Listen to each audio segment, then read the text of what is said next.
Hi everyone, it's been a while since I've done a food demo, so here we are today making these Fudgy bars. Now, I know the first question I may get about these bars is, can I make it without the sea moss? Because these bars are made with these superfood ingredients, lion's mane and sea moss. You can even add a bit of chaga, I'll explain that in a moment. But the reason I created this recipe was to give you a way to enjoy these superfoods, these really high nutrient foods without tasting them maybe, even though they don't really taste, have a strong flavor, but some people are very texture sensitive and taste sensitive. So I wanted to give you a way to get them into your recipes and just like really enjoy it.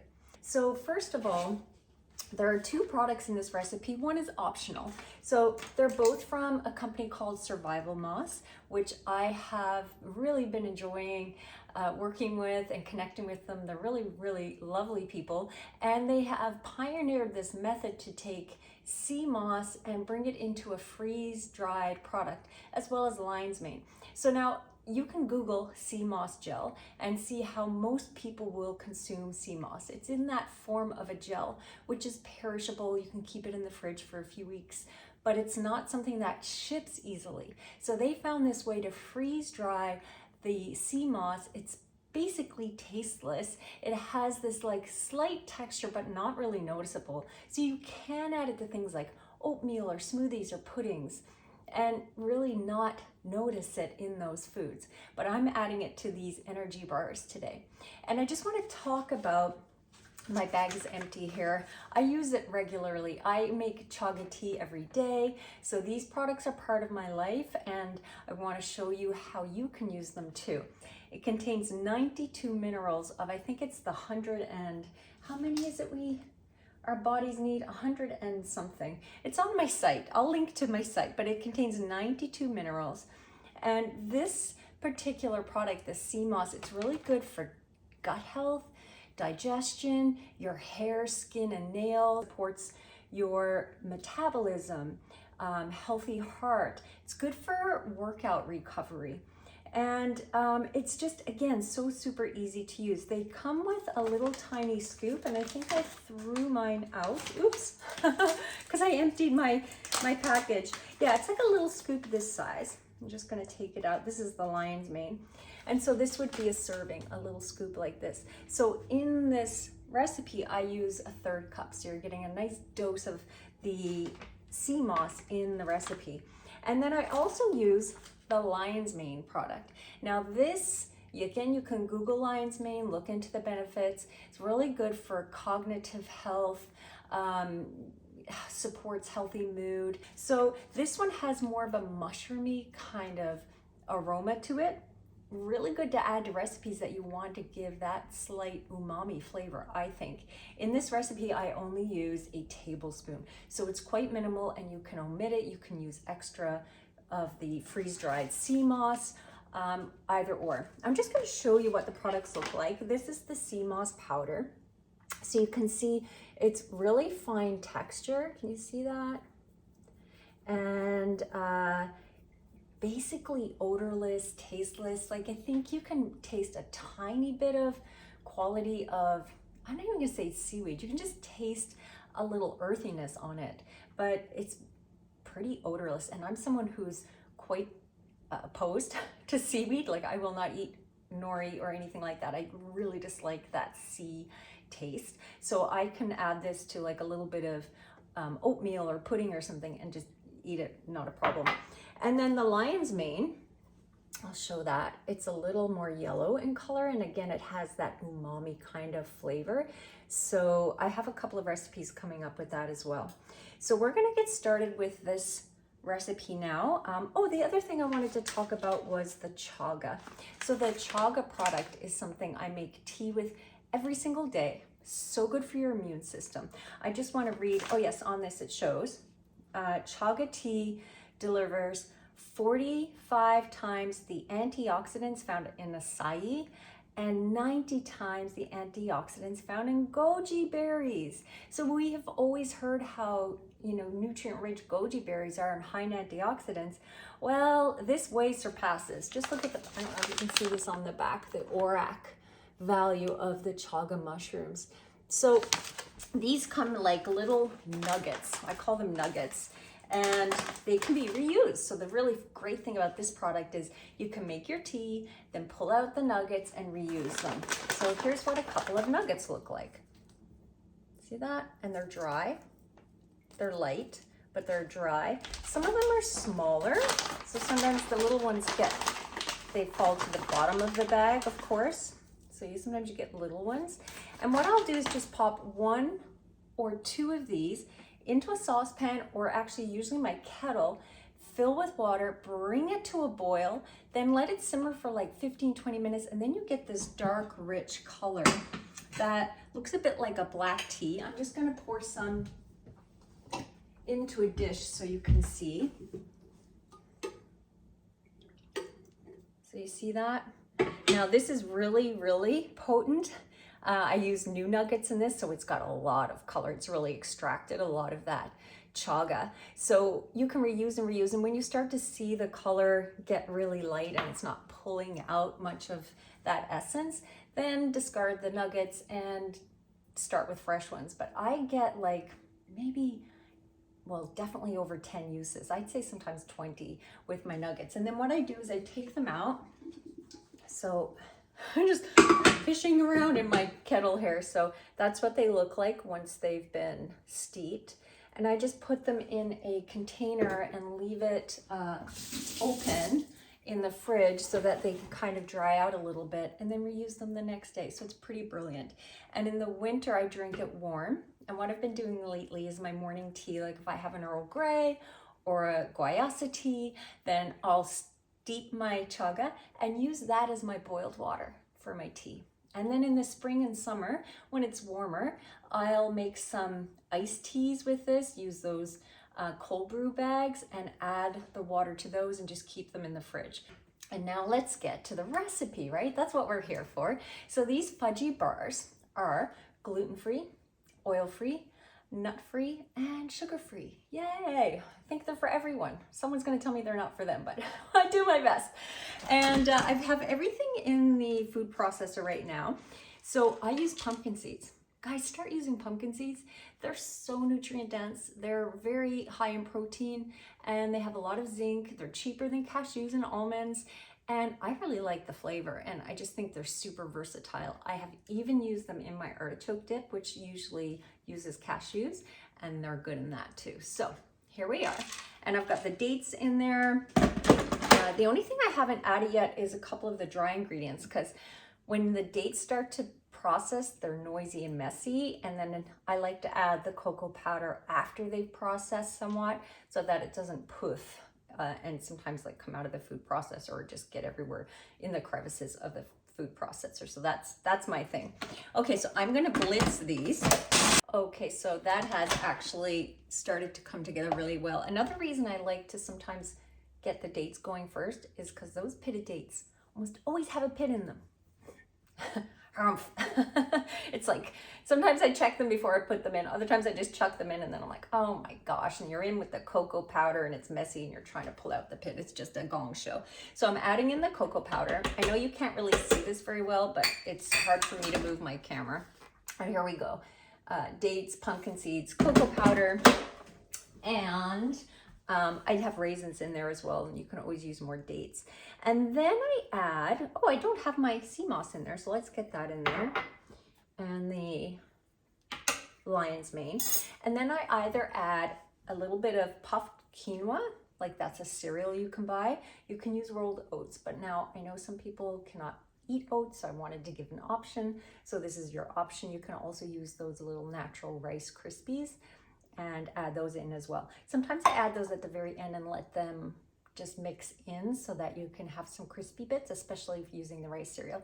So let's get this going again. I'm talking really fast today. I think I had too much matcha. Let's go.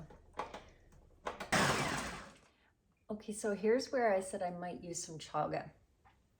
depending on your dates, some dates we know they're really moist and they are sticky, and then other dates are a bit more dry. So if you have dates that are a bit dry and your mixture's just taking a long time to come together, just add like a tablespoon of water, or here I'm just going to use the Chaga because I have it, and we blend again. Okay, so you can hear that sound where it's starting to form clumps on the blade. Then you know you're pretty much finished. So there's the mixture. You can then add the dry ingredients and mix those in. So I'm just going to do that. Now, if you want to be really crazy, and I support crazy, add a little bit of chocolate chips too. Yeah, just really nice, high quality dark chocolate, like 80% or so. Add a few of those in there. In fact, I think I'm going to go get some and do that.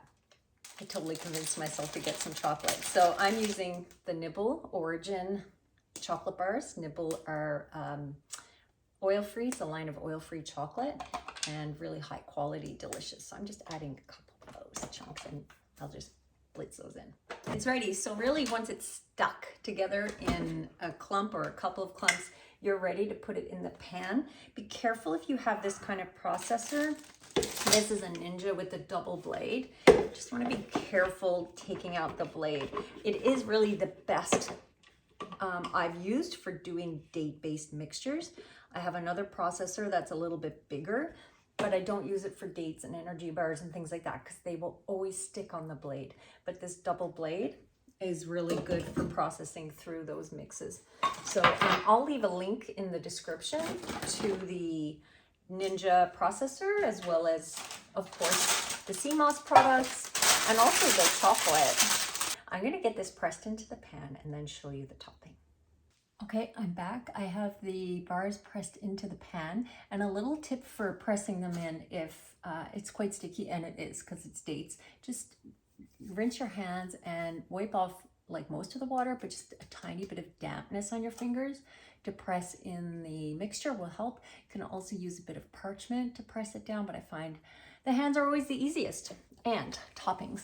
Okay, so when I first created these bars, I used a smear of salted chocolate tahini. Do I have that handy?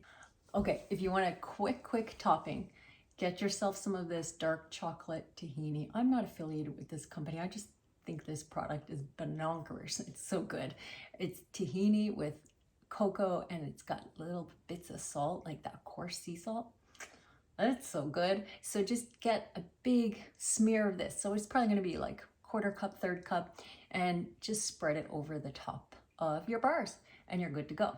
But I know people will want a low fat option. So I created an option using dates and just a little bit of cocoa powder. I think I have a tiny bit of tahini or pumpkin seed butter in there. I can't remember, but it's on my site. I forget these things. So that's a lower fat topping, and it's using dates, so you can do that.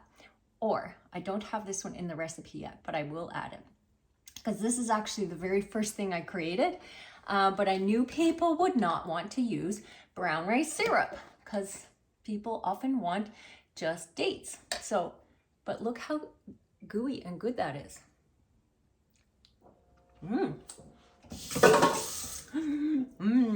So I wanted to add this topping option too. So this is like really sticky and I think more fudgy. And you get this out of your, I use a mini processor for this. So this is basically brown rice syrup, cocoa powder, a little bit of pumpkin seed butter. Again, because I'm making these nut free, but you could absolutely use almond butter or whatever you want. And then you spread this over the top. So let's show you these. Actually, the easier way to do that, to spread it, once you have it in the pan, and I use parchment to line my pan, lift it out, and then you've got a surface to work on so that you can get your spatula in there and you don't have the rim of the pan in the way. But you can see this topping is really sticky, and I did not refrigerate my bars yet to do the video, so they're still a little bit warm, and this will spread better if you can refrigerate it for, 10 minutes or so, 15, 20 minutes, if you have patience, which I clearly do not have here today. So So I'm spreading this over the top. You can see how thick and like rich that is. And this is really fudgy. So I've got to go back in and add this to the recipe because I think we want it in there. But it is another step. So you have to pull out a mini food processor to make it.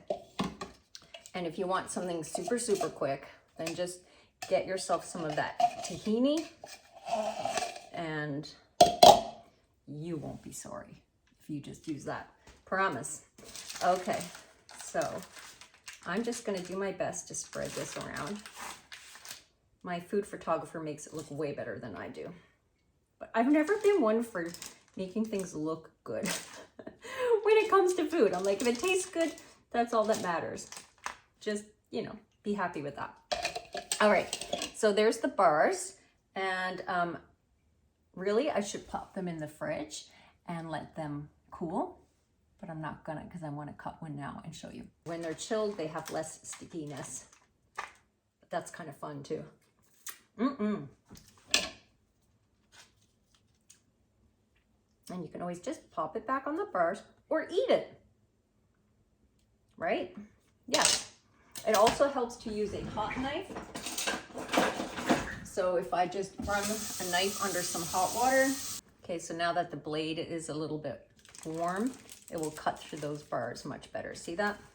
Yeah. You get a cleaner slice. There we are. Look at that. Yummy, yummy. Check those out. Oh yeah. You want to make these, guys. They're good. And you know, you can adapt them. If you want to use some other dried fruit in there, go for it. If you want to use almonds instead of pumpkin seeds, go for it. But get the sea moss in there and get the nutritional benefits and you'll see how good it is to eat it. And you won't even know. And bonus, right? You're getting all this nutrition. All right, let's go in for a taste.